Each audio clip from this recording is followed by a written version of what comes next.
Hello, good morning बच्चों। Welcome to my channel PK creative knowledge academy. Channel में आप सभी का स्वागत है। आज हम आपके सामने कक्षा 9 का चैप्टर जीवन की मौलिक इकाई the fundamental unit of life, इसके बारे में चर्चा करेंगे।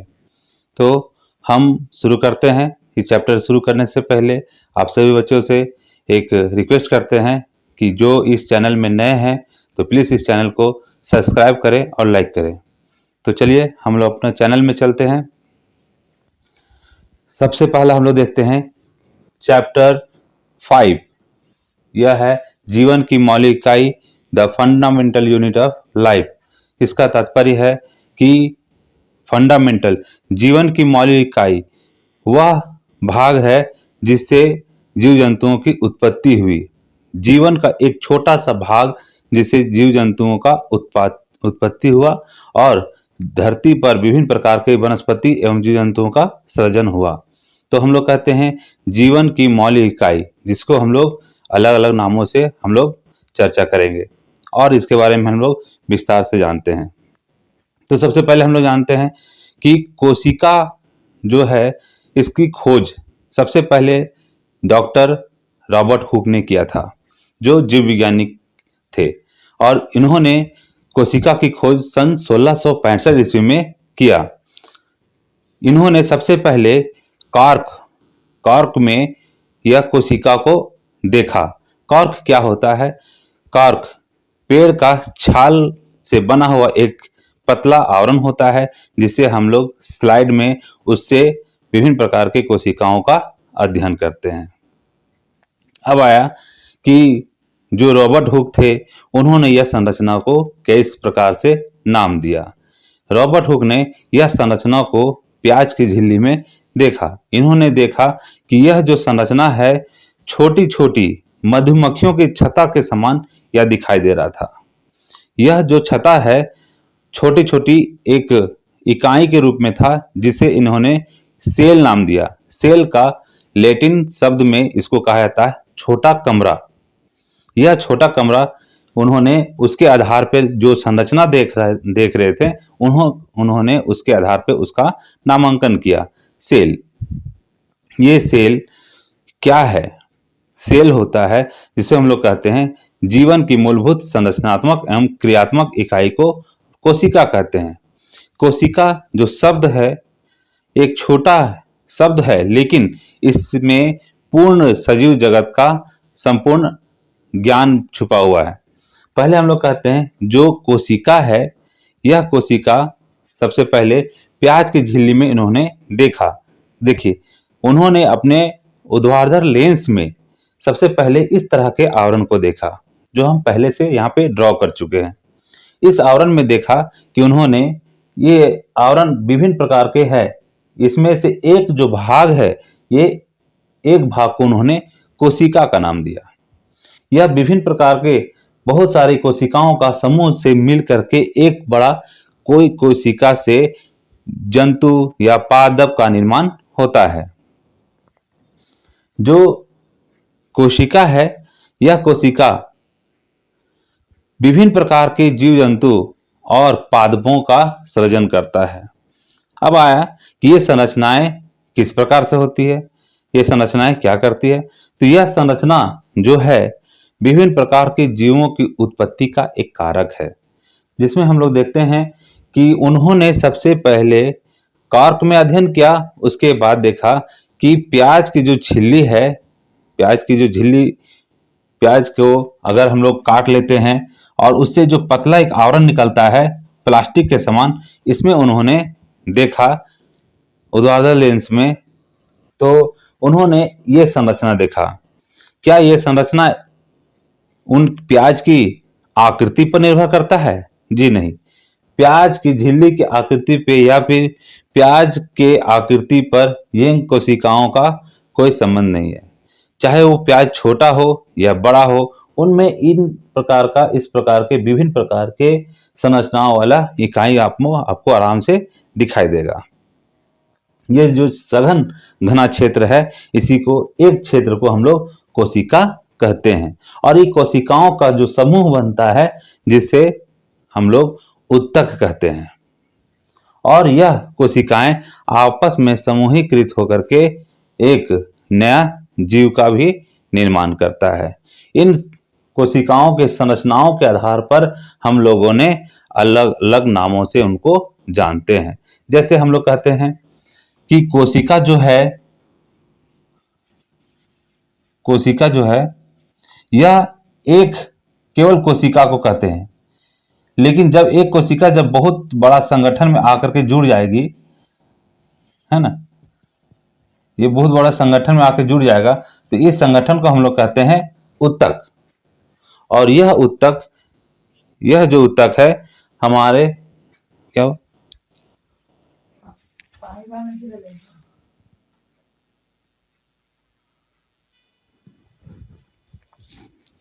हम लोग देखते हैं कि यह जो कोशिका है, यह कोशिका एक ही कोशिका मिल करके एक बड़ा जीव का निर्माण करते हैं।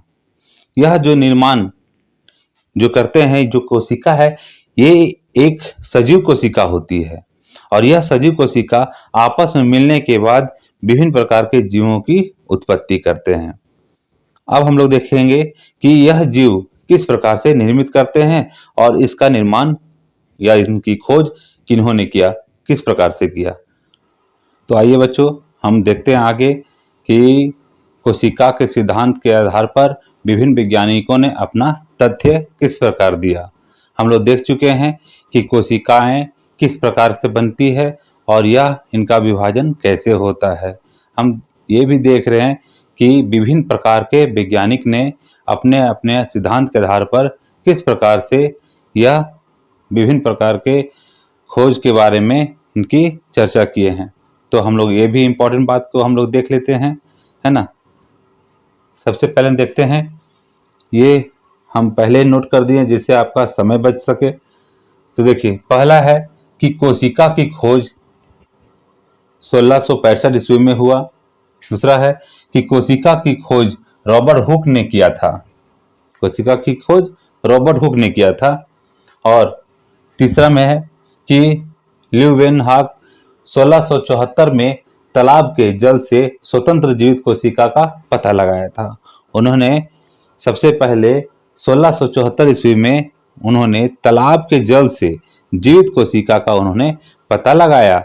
जैसे हम लोग देखते हैं तालाब में विभिन्न प्रकार की सूक्ष्म कोशिकाएं होती है, तो उन्होंने पता लगाया कि तालाब के जल में भी सूक्ष्म कोशिकाएं पाई जाती है।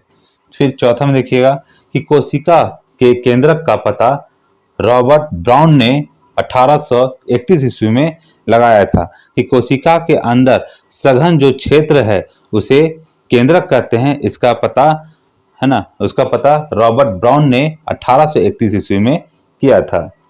पांचों में कोशिका में तरल जैविक पदार्थ का नाम जीव द्रव्य, इसका पता लगाया था J.E. पुरोंजक।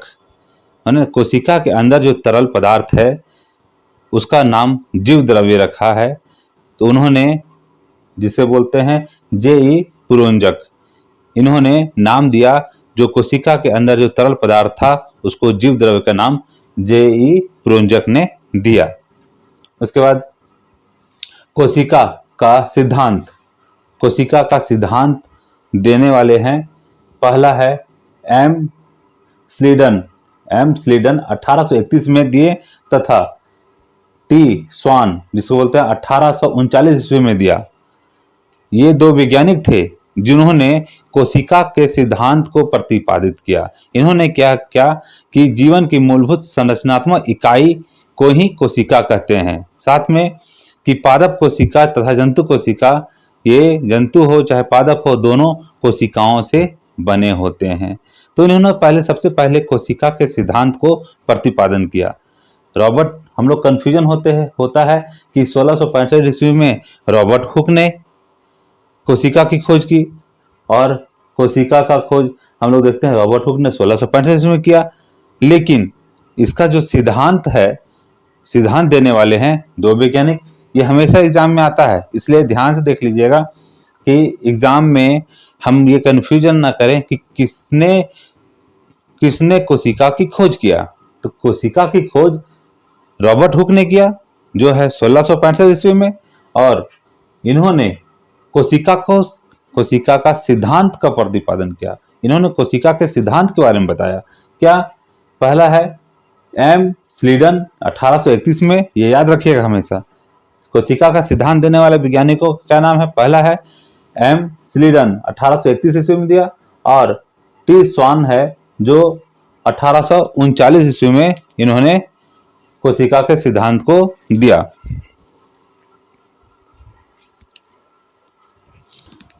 तो साथ साथ इसको नोट भी कर लीजिएगा बच्चों, ये बहुत इंपॉर्टेंट है और ये हमेशा एग्जाम के ऑब्जेक्टिव क्वेश्चन में पूछा जाता है।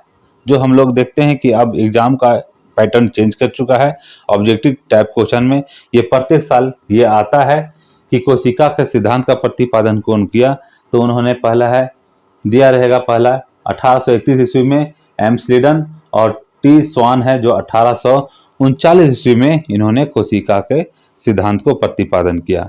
बहुत से बच्चे लोग क्या करते हैं 1665 ईस्वी लिख देता है जो कोशिका की खोज हुआ, जबकि कोशिका का सिद्धांत कौन दिए?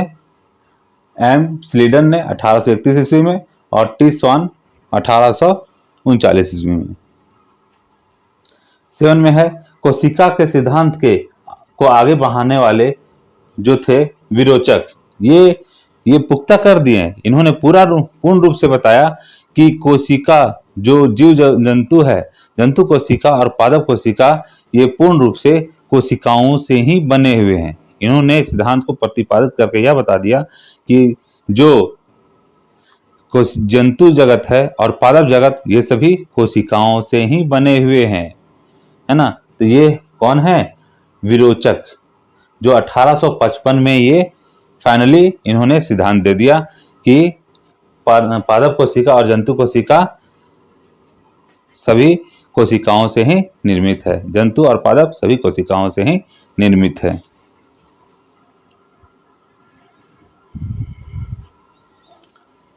और हम लोग लास्ट में देखते हैं कि इलेक्ट्रॉन माइक्रोस्कोप। अब एग्जाम में ये भी पूछता है कि इलेक्ट्रॉन माइक्रोस्कोप की खोज कब हुआ था, क्योंकि इलेक्ट्रॉन माइक्रोस्कोप को खोज के पहले लोग सूक्ष्मदर्शी में ही विभिन्न प्रकार के खोज को, विभिन्न प्रकार के जीवों को अध्ययन करते थे।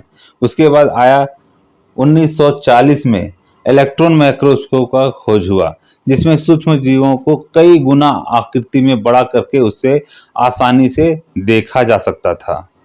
सबसे पहले हम लोग देखते हैं कि रॉबर्ट हुक ने एक ऊर्ध्वाधर लेंस में ही कोशिका पेड़ के छाल का कॉर्क बना करके उन्होंने देखा था, अध्ययन किया था, जिसमें उन्हें पूर्ण रूप से उन्हें यह ज्ञात हो गया था कि ये संरचना ऐसा दिख रहा है, लेकिन पूर्ण रूप से वो सक्षम नहीं बता पाए कि ये क्या है। उसके आधार पर, संरचना के आधार पर उन्होंने कोशिका नाम दिया। लेकिन धीरे धीरे ऊर्ध्वाधर लेंस के बाद सूक्ष्मदर्शी का खोज हुआ। जैसे ही सूक्ष्मदर्शी का खोज हुआ, विभिन्न वैज्ञानिकों ने अपना अपना तथ्य देना प्रारंभ किया। विभिन्न वैज्ञानिक इसमें अध्ययन करने लगे, जिससे इसको कोशिकाओं को और गहरी रूप से इसका अध्ययन कर पाना संभव हो पाया। अब आइए बच्चों, हम देखते हैं कि कोशिकाओं की संरचनाओं के आधार पर जंतुओं का सर्जन होता है। जो कोशिकाएं हम लोग देखते हैं कि बहुत से कोशिकाएं एकल कोशिकाएं होती है, जो एक ही कोशिकाओं से विभिन्न प्रकार के जीव का निर्मित होता है। तो हम लोग एक कोशिकीय और बहुकोशिकीय जीवों के बारे में हम लोग जानते हैं। एक कोशिकीय जीव वैसे जीव होते हैं जिनका शरीर केवल एक ही कोशिका से निर्मित होता है। वैसी कोशिकाओं को हम लोग एक कोशिकीय जीव कहते हैं। जैसे हम लोग देखते हैं अमीबा हो गया, बैक्टीरिया हो गया, पैरामेशियम हो गया, क्लैडोमोनास हो गया। ये आपका विभिन्न प्रकार के कोशिकाएं हैं जो एकल कोशिकाएं हैं, और ये एक कोशिकीय जीव के गिनती में आते हैं। और दूसरा है बहुकोशिकीय जीव, जैसे हो गया फंजाई हो गया, है ना। दूसरा है जंतु कोशिका हो गया, पादप कोशिका हो गया। ये सब जो कोशिकाएं हैं ये बहुकोशिकीय जीव में आते हैं। अब आता है कि एक कोशिकीय जीव में और बहुकोशिकीय जीव में जो कार्य होता है क्या एक समान होता है? एक कोशिकीय जीव में और बहुकोशिकीय जीवों में कार्य करने के लिए विभिन्न प्रकार के अंग पाए जाते हैं। एक कोशिका में जिनमें देखते हैं केवल एक ही कोशिका से निर्मित होते हैं, तो उनके शरीर में कार्य एक ही कोशिका के द्वारा संपन्न होता है। जैसे हम लोग देखते हैं कि एक अमीबा है, तो एक अमीबा में अपने अंग, उनका विभिन्न प्रकार का अंग नहीं होता है, उनके शरीर में कार्यों का विभाजन नहीं होता है। वो एक ही कोशिकाएं जो हैं उसी से अपना भोजन भी ग्रहण करते हैं, उसी से भोजन का उत्सर्जन भी करते हैं, भोजन को पकड़ने के लिए अपने शारीरिक अंगों का परिवर्तन करते हैं। तो इनमें विभिन्न प्रकार के कार्यों के लिए एक विशेष अंग नहीं होता है। जबकि हम लोग देखते हैं बहुकोशिकीय जीवों में कार्यों का विभाजन होता है, जिसके कारण इनका शरीर बहुत सारी कोशिकाओं के समूह से, ऊतकों के निर्मित अंगों से होता है। इसका तत्व हम लोग देखते हैं सिंपल से लैंग्वेज में कि एक जो बहुकोशिकीय जीव है, तो उनके शरीर में बहुत सारी कोशिकाओं के समूह से ऊतकों का निर्माण होता है, और यह ऊतक उनके शरीर में अंगों का निर्माण करते हैं, और अंगों का निर्माण होने से उनके शरीर में कार्यों का विभाजन होता है। कार्य का विभाजन का मतलब है, देखते हैं कि बहुकोशिकीय जीव अपने दैनिक कार्य को करने के लिए विभिन्न प्रकार के एक्टिविटी करते हैं। जैसे सांस लेने के लिए नाक का उपयोग करते हैं, जैसे किसी चीज को पकड़ने के लिए हाथ का उपयोग करते हैं, चलने के लिए एक पर्टिकुलर अंग है जिसको हम लोग कहते हैं पैर। इन पैरों के बदौलत, हाथों के बदौलत, नाकों के बदौलत विभिन्न प्रकार के कार्य को ये संपन्न करते हैं। अब है कि ये जो विभिन्न प्रकार की कोशिकाएं हैं, ये इनके शरीर में कैसे अलग अलग अंगों का निर्माण करते हैं। तो हम लोग देखते हैं कि केवल एक ही कोशिका से अंग का निर्माण नहीं होता है। विभिन्न प्रकार के कोशिकाओं के समूह मिल करके एक समान जब कार्य करता है, तो इन्हें ऊतक कहते हैं, और यह ऊतक एक अंग का निर्माण करता है। तो बच्चों देख रहे हैं हम लोग कि बहुकोशिकीय जीवों में कार्यों का विभाजन होता है, और यह कार्य का जो विभाजन होता है अलग अलग कार्यों के कारण होता है। जैसे हम लोग कहते हैं कि बहुकोशिकीय जीवों में उत्सर्जन प्रक्रम होता है, शोषण प्रक्रम होता है ना। ये तरीका उनके शरीर में और भी विभिन्न प्रकार के कार्य होते हैं जो अलग अलग अंगों के द्वारा संपन्न हो पाता है। फिर हम लोग देखते हैं बहुकोशिकीय जीवों की विभिन्न प्रकार की कोशिकाएं होती है। उनके कार्य के आधार पर इनके शरीर में कोशिकाएं भी विभिन्न विभिन्न आकृति में पाए जाते हैं।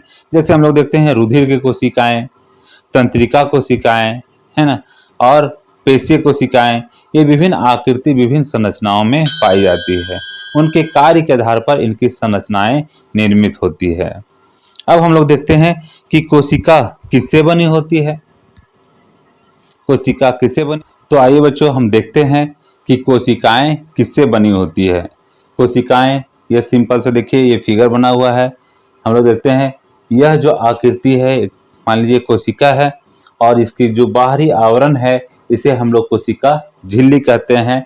अगर यह जंतु कोशिका में है तो यह बाहरी झिल्ली को हम लोग कोशिका झिल्ली कहेंगे। जंतु कोशिका में कोशिका झिल्ली पाई जाती है। अगर यह ही पादप कोशिका में होता तो इसी चीज को हम लोग कहते हैं कोशिका भित्ति। अब है इसके अंदर जो सघन घना क्षेत्र होता है उसे हम केंद्रक कहते हैं, और इसमें जो द्रव के रूप में भरा होता है इसे हम लोग कोशिका द्रव्य या जीव द्रव्य कहते हैं। ये तीन मुख्य घटक हैं जिनसे कोशिका का निर्माण होता है। अब हम लोग देखते हैं कि ये एक एक करके देखते हैं। पहला है कि कोशिका झिल्ली किसे कहते हैं। कोशिका झिल्ली, कोशिका झिल्ली किसे कहते हैं। कोशिका झिल्ली क्या होता है, कोशिका झिल्ली क्या कार्य करता है कोशिकाओं के लिए। तो हम लोग देखते हैं यह जो बाहरी आवरण है, कोशिका का सबसे बाहरी आवरण है, इसे हम लोग कोशिका झिल्ली कहते हैं, और यह प्रोटीन्स तथा लिपिड्स का बना होता है। प्रोटीन और लिपिड्स का बना होता है। यह कोशिकाओं में एक दीवार की भांति काम करता है। जैसे हम लोग देखते हैं कि एक कमरा दूसरे कमरा से जब ज्वाइंट होता है तो एक कमरा और दूसरे कमरा को बीच में अवरुद्ध करने के लिए एक पार्टीशन किया जाता है जिसे हम लोग दीवार कहते हैं। उसी प्रकार से यह कोशिका बाहरी वातावरण और आंतरिक वातावरण को एक दीवार के भांति प्रोटेक्ट करके रखता है, संरक्षित करके रखता है, जिससे इसके अंदर के जीव द्रव्य बाहर ना चले जाएं और इस कोशिका का एक निश्चित जैविक प्रक्रम चलता रहे। अब इसमें विभिन्न प्रकार की क्रियाएं कैसे होती है, कोशिका झिल्ली का कार्य क्या है। पहला कार्य हम देख चुके हैं कि कोशिका झिल्ली बाहरी आवरण का निर्माण करती है, जिससे कोशिका के अंदर विभिन्न प्रकार के संघटक संरक्षित होते हैं। यह संरक्षित के साथ साथ कोशिका के अंदर खाद्य पदार्थों का आवागमन कैसे होता है, या कोई अपशिष्ट पदार्थों का निष्कासन कैसे होता है। कोशिकाओं में खाद्य पदार्थ और कार्बनिक गैसों का आवागमन कैसे होता है। हम लोग देखते हैं कि कोशिकाओं के अंदर जितने भी गैसीय पदार्थ हैं अंदर से बाहर की ओर आता है और बाहर से अंदर की ओर जाता है। तो यह किस प्रक्रम से चलता है, आइए उसके बारे में थोड़ा हम लोग देख लेते हैं। एक कोशिका है और कोशिका के अंदर अगर मान लीजिए यहाँ पे कोशिकीय क्रियाओं के माध्यम से जब कोशिका के अंदर किसी गैस का सांद्रता बढ़ जाता है, यहाँ कोशिकीय क्रियाओं में यह कोशिका ऑक्सीजन लेते हैं और कार्बनिक गैस का निर्माण करते हैं, जिसको हम बोलते हैं CO2। यह CO2 का गैस का निर्माण करते हैं। जैसे ही कोशिका के अंदर बहुत सारे कार्बनिक गैस कार्बन डाइऑक्साइड संग्रहित हो जाता है तो यहाँ की सांद्रता उच्च हो जाता है। अंदर में होता है उच्च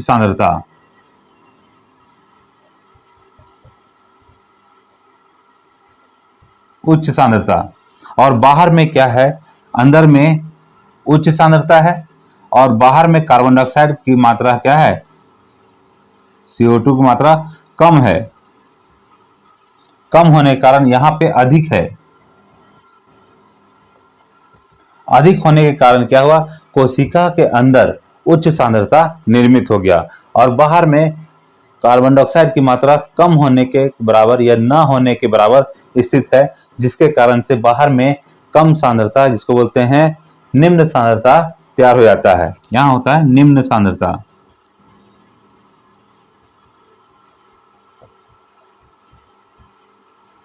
यहाँ होता है निम्न सांद्रता, जिसके कारण से कोशिका के अंदर के कार्बन डाइऑक्साइड बाहर की ओर चले आते हैं। अब इसके अंदर गैसों के साथ साथ कार्बनिक गैसों के साथ साथ ऑक्सीजन के कण भी इसी प्रक्रम से प्रवेश करते हैं।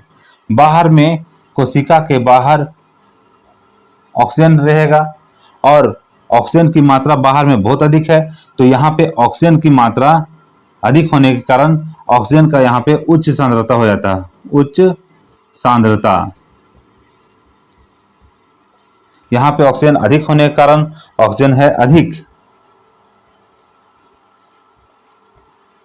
ऑक्सीजन है अधिक। अगर कोशिका के बाहर में ऑक्सीजन अधिक है तो बाहर में उच्च सांद्रता हो जाता है और कोशिका के अंदर तो ऑक्सीजन की मात्रा कमी हो गया, तो यहाँ पे ऑक्सीजन क्या है, कम है।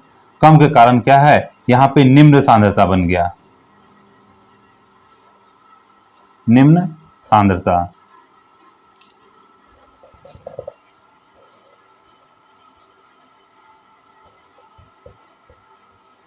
ये देखिए, ये हमारा कोशिका है और कोशिका के अंदर अगर जिन भी गैसों की मात्रा कम होगा तो वहां पे निम्न सांद्रता उत्पन्न हो जाएगा और कोशिका के बाहर अगर किसी गैसों की मात्रा उच्च होगा या ज्यादा होगा तो वहां पे उच्च सांद्रता होता है, जिसके कारण कोई भी द्रवित पदार्थों का आवागमन उच्च सांद्रता से निम्न सांद्रता की होता है।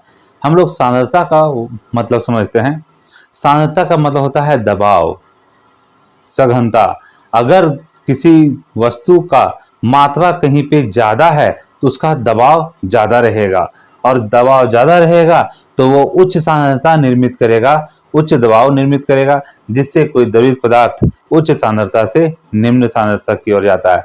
सिंपल से हम लोग देखते हैं, अगर कोई वस्तु को हम लोग गिराते हैं तो वो ऊपर से नीचे की ओर जाता है, न कि वो नीचे से ऊपर की ओर आता है। इसका मतलब है जब वस्तु ऊपर से नीचे की ओर गिरता है तो वहां पे हो गया उच्च सांद्रता से निम्न सांद्रता की ओर गिर रहा है। पानी को हम लोग नीचे गिराते हैं तो वो बहता है, फ्लोट करता है, तो वह उच्च सांद्रता से निम्न सांद्रता की ओर प्रवेश करता है। ऐसा नहीं कि नीचे से पानी ऊपर की ओर चढ़ता है। जब पानी ऊपर से नीचे की ओर जाता है तो हम लोग कहते हैं पानी का जो बहाव है उच्च सांद्रता से निम्न सांद्रता की ओर होता है। तो कोशिकाओं में भी यही क्रियाएं होती है। कार्बनिक गैसों के साथ साथ खनिज पदार्थ हो गया, पोषक तत्व हो गया, इसी प्रक्रम से वो प्रवेश करता है। सपोज हम लोग देखते हैं कि अगर यहाँ पे कोशिका के अंदर पानी प्रवेश करेगा तो किस प्रकार से प्रवेश करेगा।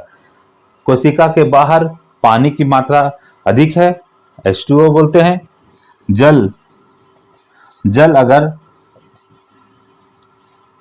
अगर अधिक होगा, अधिक जल रहेगा तो यहाँ पे उच्च सांद्रता रहेगा, और कोशिका के अंदर पानी कम होने के कारण यहाँ पे रहेगा निम्न सांद्रता, जिसके कारण से यह जो जल की मात्रा है इसके अंदर प्रवेश करेगा। समझ में आया कि अगर कोशिका के बाहर में उच्च सांद्रता रहेगा, उच्च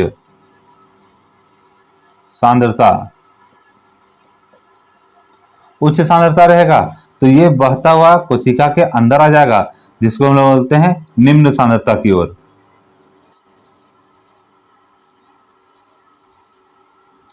सांद्रता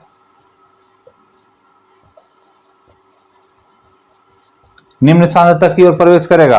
अगर कोशिका के अंदर किसी खाद्य पदार्थ की मात्रा अधिक है तो यहाँ पे बन जाएगा उच्च सांद्रता,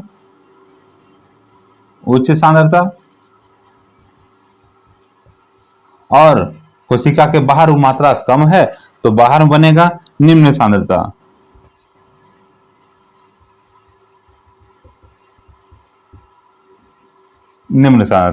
तो देखिए, कोशिका के अंदर द्रव पदार्थ तथा गैसों का आवागमन उच्च सांद्रता से निम्न सांद्रता की ओर आ रहा है। अगर अंदर में अधिक है कोई भी तत्व तो वह उच्च सांद्रता से निम्न सांद्रता की ओर चला जाएगा। इस प्रकार से कोशिकाओं में खनिज पदार्थों एवं गैसों का आवागमन होता है। इसमें हम लोग देखते हैं कि कोशिकाओं में विसरण विधि का बहुत अधिक महत्वपूर्ण योगदान है। इसमें हम लोग परासरण विधि के द्वारा कोशिकाओं में खाद्य पदार्थ तथा द्रवों का आवागमन होता है। तो एक हम लोग डिफिनेशन देख लेते हैं, परासरण किसे कहते हैं। परासरण वह प्रक्रिया होता है जब द्रवों तथा गैसों का आदान प्रदान किसी प्रागम्य झिल्ली के माध्यम से होता है, तो वह प्रक्रम परासरण प्रक्रम या परासरण विधि कहलाता है। ध्यान से समझ लीजिएगा, परासरण वह प्रक्रिया है जिसमें द्रवों तथा गैसों का आदान प्रदान किसी प्रागम्य झिल्ली के माध्यम से होता है, तो उसे परासरण कहते हैं। प्रागम्य झिल्ली मतलब ऐसा झिल्ली जो पूर्णतः द्रवों को रोक नहीं पाता है। जैसे फिल्टर पेपर तो डालते हैं, हल्का हल्का पानी चला जाता है, लेकिन वैसा झिल्ली जो पानी डाले लेकिन पूर्ण रूप से रोक नहीं पाए, हल्का हल्का उससे पानी निकलता रहे, उससे आना जाना कर सके। झिल्ली पर्दा तो रहेगा लेकिन पूर्ण रूप से किसी चीज को रोक नहीं पाता है, तो वह झिल्ली परागम्य झिल्ली कहलाता है। तो डिफिनेशन समझ गए हम लोग कि वह परासरण वह प्रक्रम है जिसमें खनिज पदार्थ तथा गैसों का आवागमन किसी परागम्य झिल्ली के माध्यम से होता है, तो वह प्रक्रिया परासरण प्रक्रिया कहलाता है। अब कोशिकाओं में भी परासरण प्रक्रिया के माध्यम से खनिज पदार्थ तथा गैसों का आवागमन होता है। तो देखिए बच्चों, हम लोग फिर देखते हैं कि यह परासरण प्रक्रिया किस प्रकार से कोशिकाओं में अलग अलग तरीका से काम करता है।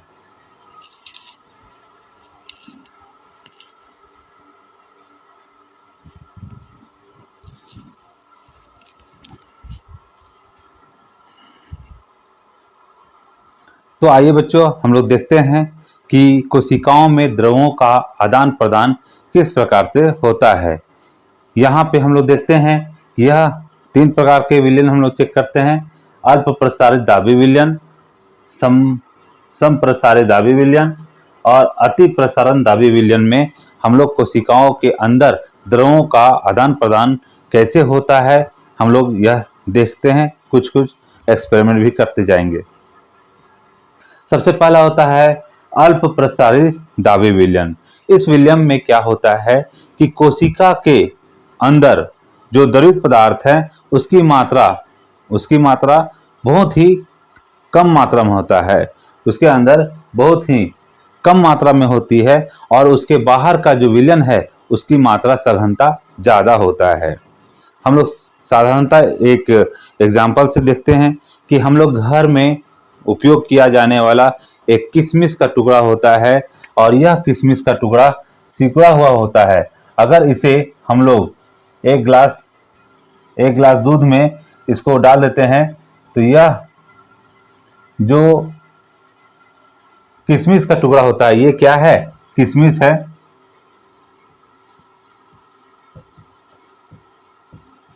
किशमिश है और ये क्या है? दूध है। तो हम लोग देखते हैं कि इसमें दूध रखा हुआ है जो गिलास में, उसमें अगर हम लोग एक किशमिश का टुकड़ा डाल देते हैं, एक किशमिश डाल देते हैं, तो क्या होता है कि किशमिश के बाहर का दाब, किशमिश के बाहर जिसको हम लोग पानी का दाब या अन्य विलयन का दाब ज़्यादा है और किशमिश के अंदर विलयन की मात्रा कम है, तो बाहर से अंदर यह विलयन इसके अंदर प्रवेश कर जाएगा। मतलब जो दूध का पार्टिकल्स है वो अत्यधिक सांद्रता होने के कारण वह किशमिश के अंदर चला जाएगा, जिसके कारण देखते हैं कि यह जो किशमिश का टुकड़ा है फूल करके एक अंगूर का टुकड़ा बन जाता है। तो यह होता है अल्प प्रसारी दाबी विलयन में कि किसी भी द्रव का सांद्रता उस कोशिका के बाहर अधिक होगा तो वह बाहर के द्रवित पदार्थ कोशिका के अंदर प्रवेश कर जाएगा। दूसरा में है समप्रसारी विलयन। समप्रसारी विलयन का तात्पर्य है कि अगर एक ग्लास में इसी तरह से ले लेते हैं, हम लोग एक अंगूर ले लेते हैं, ठीक है, एक अंगूर ले लेते हैं और अंगूर को देखते हैं कि जब दूध में अगर अंगूर डाल देते हैं तो वह अंगूर न ही फूलता है न ही सिकुड़ता है, वह जैसे रहता है उसी तरह रहता है। इसका कारण है कि अंगूर के अंदर जो संघटक पाए जा रहे हैं वह बाहर के सांद्रता और अंदर की सांद्रता समान है। अगर सांद्रता समान रहेगी तो न ही कोशिका के अंदर कोई द्रवित पदार्थ प्रवेश करेगा और न ही उसके अंदर से द्रवित पदार्थ बाहर की ओर आएगा। इसका मतलब जिस तरह से हम लोग देखे थे कि यह अंगूर डाले थे वह अंगूर उसी आकृति में रहेगा, न ही कम होगा न ही ज्यादा होगा। तो इस प्रकार के विलयन को बोलते हैं समप्रसारी विलयन। नेक्स्ट हम लोग देखते हैं कि इस प्रकार के विलयन में क्या होता है, समप्रसारी दाबी विलयन में क्या होता है। इसमें अगर हम लोग देखते हैं कि एक अंगूर को डाल देते हैं अल्प प्रसारी दाबी विलयन में, यह है अंगूर, ठीक है, और यह अल्प प्रसारी दाबी विलयन है। अल्प प्रसारी दाबी विलयन का मतलब है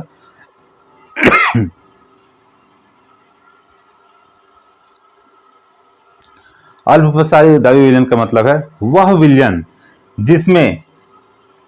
जिसमें कोई तत्व की मात्रा कम हो, तत्व की मात्रा बहुत ही कम हो।